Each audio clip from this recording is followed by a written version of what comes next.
It would seem that the 2020 elections are definitely going to contain a lot of conversations about social media censorship. The reality is that social media is offered immunity from lawsuits based on the idea that they are a platform.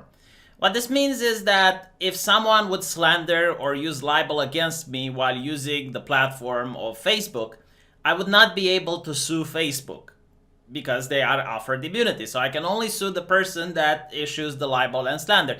Kind of makes sense if you think about it. It's the same like the telephone company. Like, you can't sue the telephone company if someone does blackmail or threatens you or does anything illegal over the telephone. It's the same for the postal office. They are just the platform, the carriers. It is the duty of the government and the police to find out if someone, let's say, sends something illegal through the post office, and the post office just has to collaborate with the authorities. They're under no obligation to scan every single package to find out if something illegal is being sent there. Social media seems to abuse this power in order to try and become a publisher, to make sure that they get to control what can be said and what can't be said. And a lot of the things which can't be said aren't things that are illegal. We constantly talk about hate speech, but threatening to violence or encouraging other people to commit criminal activity is already criminalized. It's already punishable offense by the law. So hate speech becomes redundant. No, hate speech seems to be now applied to jokes, like someone such as Crowder has made a joke, and because of that we now consider it to be hate speech, something that would never ever be considered illegal. If you do something like that over the phone, you won't have activists pressuring the phone company saying that, oh, by the way, your phone company is encouraging hatred and extremism and you need to do something about it, because the phone company would just laugh at them.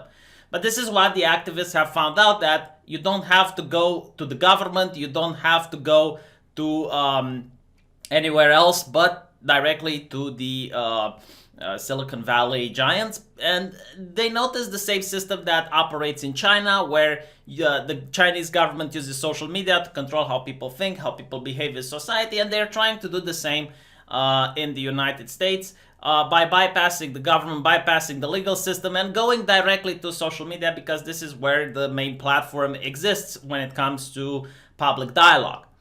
And because you have senators like Mr. Cruz, and you have the US president, which also tweeted about censorship, you now notice that companies like Twitter are probably realizing that regulations are coming, so they're going completely wild. As someone pointed out, Twitter has decided that investigative journalism is in violation of their terms of service, and they have targeted Project Veritas and temporarily suspended its posting for tweeting internal communication from Pintrest, which shows them calling Ben Shapiro, which is a Jewish conservative, a white supremacist. Now, I understand Project Veritas is under some form of controversy. Not really aware. All I know about them is that they have exposed the Democrats bossing people around to vote. They have exposed CNN pushing the fake Russia conspiracy theory because it's good for their ratings. So they have been doing these types of hidden cameras in the past, where they get some higher up to talk about some controversial thing and exposing it. I do understand that there might have been an occasion where they have manipulated some of the news that they've released.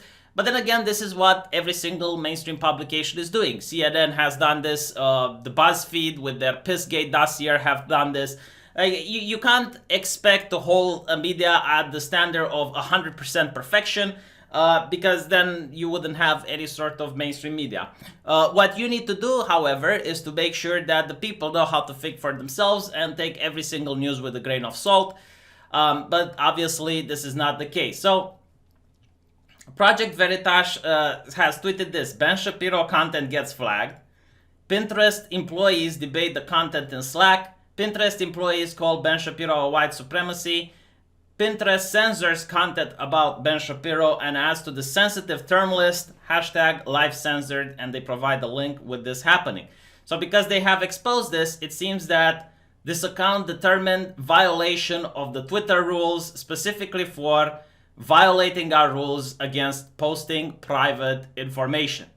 You may not publish or post other people's private information without their express authorization and permission. This is complete bullshit, because I have seen a lot of information being posted on social media about conservatives. What, for example, the Donald Trump grab her by the pussy comment was also done in private. So I guess Twitter should have banned everyone who showed that particular clip. There have been a lot of documents that have went through Twitter with what people say behind closed doors. They have never used this rule against posting private information, and especially when it's an information that is of public relevance. Like, the people have a right to know, and apparently Twitter is not okay with that. And as we can see, a lot of people are also upset about it. Twitter co-founder and current employee had one of his companies acquired by Pinterest. He advised Pinterest after this until he returned to Twitter again, where he now works. So apparently there is a conflict of interest. It's different corporations doing the I scratch your back, you scratch mine. And I want to show you the absolute state of Twitter. Ever since they started censoring more and more, it's getting to the point where they're sanitizing all the content. And I have noticed a lot of conversations on Twitter going like this. Like, this is now the norm. It's not something that's out of the ordinary. Time and time again, I go on this platform and I want to read something, and I will find like, this tweet is unavailable, this tweet is unavailable, this tweet is it's really Orwellian, really weird. I do not find this platform to be friendly anymore. I do not find this platform to be informing. The only reason that I use it is because it keeps me up to date with the current news. The moment a better alternative will be up, where you will have people from both the left and the right using it, I will jump platform. This is really unacceptable. Like, this is just insane. Anyway, right, I just wanted you guys to know about this. Let me know what you think in the comment section, and I'll be coming back with more breaking news as they appear.